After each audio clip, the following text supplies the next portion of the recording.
Welcome to Painful Pages. My name's Ryan, and today I want to talk to you a little bit about a book called Horrorstör by Grady Hendrix. Now, the reason that I want to talk about this is because it actually really surprised me how much I enjoyed it. It's very much marketed as a comedy horror book, especially with the actual design of the book, meant to emulate a sort of furniture retailer's brochure or catalogue. And at 250 pages, I thought it was just going to be a very sort of quick, campy read. You put it down, you don't think about it again afterwards, and you don't really have much else to say about it other than it was enjoyable. But this really surprised me. The sort of comedy aspect of it lasts for about the first mm, two fifths, maybe a half, the first half at most. And from then point onwards, it very much leans into the psychological horror aspect of the story. Feels very inspired by sort of Silent Hill, Jacob's Ladder at times, which was really, really cool, very unexpected, and I really enjoyed that. I have said in a previous video that psychological horror is my sort of favorite subgenre of the horror genre. And Silent Hill is my favorite horror game franchise, sort of all time as well. So I was really, really surprised. And once I sort of realized that's kind of where it was going a little bit with that, I was just instantly hooked and just had to finish it basically to find out what was going on. So the book follows a disgruntled retail worker called Amy. She's sort of down on her luck, finding it hard financially, finding it hard to make ends meet after sort of leaving her mother's trailer and sort of living in a rental apartment with some housemates. She goes into work and she's assuming that she's going to be fired. She's asked to transfer to another store. She currently works in one of the stores in Ohio. The retailer that she works for is a furniture company called Orsk, which is effectively a cheaper version of IKEA. It is a direct competitor. IKEA is mentioned in the story, and Orsk is just a sort of lower price point version of that. But for all intents and purposes, it is effectively the same store, same sort of layout, same ethos, same furniture. Everything is basically the same, it's just a different name. So Amy thinks that she's going to be fired. She gets called into a meeting with her deputy store manager, Basil, who is very all in on the corporate sort of resale life, and therefore clashes with Amy quite a lot because she's just wants to go to work, earn her money, go home, do nothing more, that sort of thing. I've worked in retail for about 7 years, up until my current job, and that felt super relatable. If any of you have worked in retail, you've probably been an Amy at some point in your life, and you've worked with a Basil. So that's probably what helped my enjoyment of it because that felt really relatable. But Amy thinks that she's going to be fired in this meeting, but it turns out she's actually been asked to work a night shift with Basil and some other colleagues as well. But the reason for the night shift is that the Orsk store that Amy works in sort of has weird things going on overnight. The people come in the next morning to find that stock's been moved, broken. They had a sofa that arrived that had been, for want of a better term, defecated on.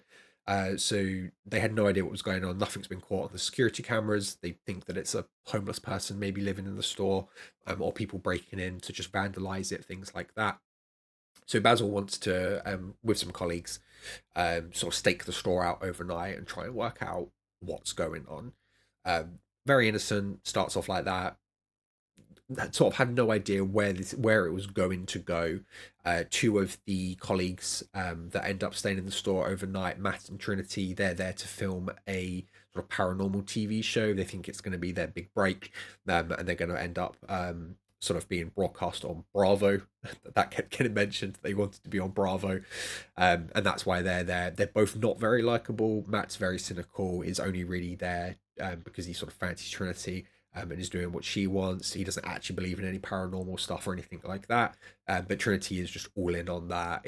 She's kind of the annoying character. Yeah, she firmly believes in the paranormal, thinks they're going to pick something up, and then she's going to have her big break. And then the other character is Rufan. She's sort of the mother of the group. She's sort of middle aged, worked in Orsk her whole adult life, been there like 20 years, worked on the checkouts the entire time, has no interest in sort of anything else, doesn't really have much else going on in her life. But she is, like I said, sort of the mother, the sort of the really nice one of the group. There isn't too much character development in this. Sort of Amy and Basil are kind of the focus of it, but they're all kind of unlikable in their own way.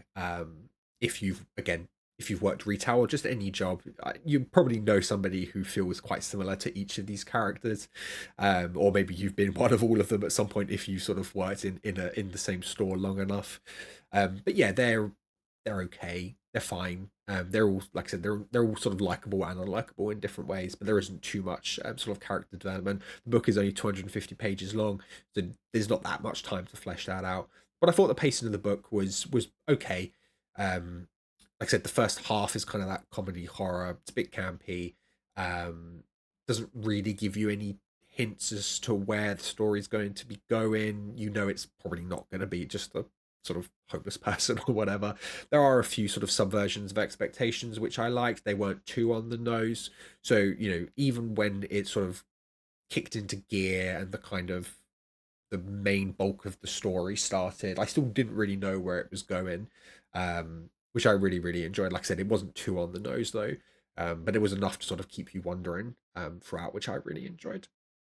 I don't want to spoil anything from the book. Obviously, I've sort of mentioned that there's more sort of psychological horror elements to it. One of the more on the nose aspects of it, which I did like, having worked in retail, was the sort of the comparisons that Grady Hendrix makes between the horror in this and working sort of in retail or just working a corporate job in general. Again, I won't say anything more than that. I don't want to spoil it. I do recommend that you read it. But I did really enjoy that. And one of the things I have to talk about is the actual sort of marketing of the book itself. Obviously, I mentioned earlier on that it is laid out to look like a um, sort of IKEA catalog, IKEA brochure, but obviously the ORSC equivalent. Um, I sort of put off reading this because I was dubious as to how enjoyable it was going to read whilst effectively feeling like I'm reading a brochure. But actually, it was really, really good. Each chapter starts with an illustration of a piece of furniture that's in the store. Let me find you one. So there you've got, I don't know if you can see that, you've got a Lira-Rip sort of wardrobe or like closet. Um, and the actual layout of the book sort of changes as you go through the story, and the sort of the mysteries are uncovered and the sort of the horror elements really come to the fore, which is really, really fun, really enjoyable, really clever. Sort of have that visual element of the book sort of change as you go through the story as well, which I was really keen on. I really liked that. I thought that was really good. And actually, the pages are, there's not that many words per page either. The book is much bigger physically than the amount of actual sort of text and story in there. And like I said a few times, I keep emphasizing the psychological horror aspect of it.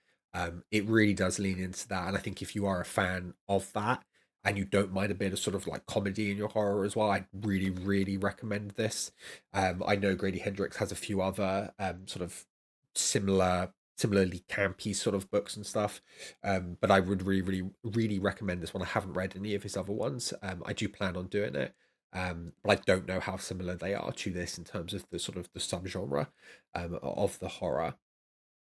But yeah, if you've got any sort of like retail PTSD, I would 100% recommend this as well. It is really, really good.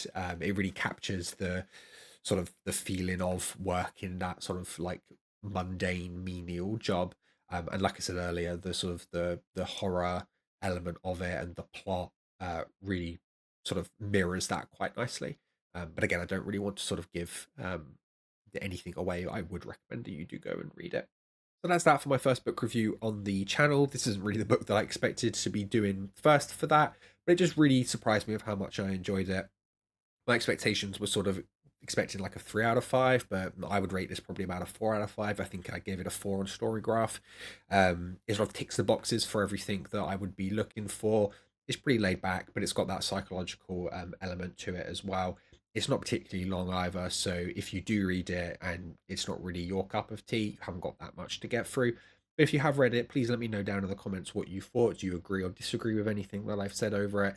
And please do let me know any feedback if you think that I could go into more or less detail. I tried to keep this spoiler free. I don't think I shared anything. But again, if there's anything that you do think that it does warrant being a spoiler, again, please let me know. I'm going to be sort of like learning how to do this as I go along, and it is my first one.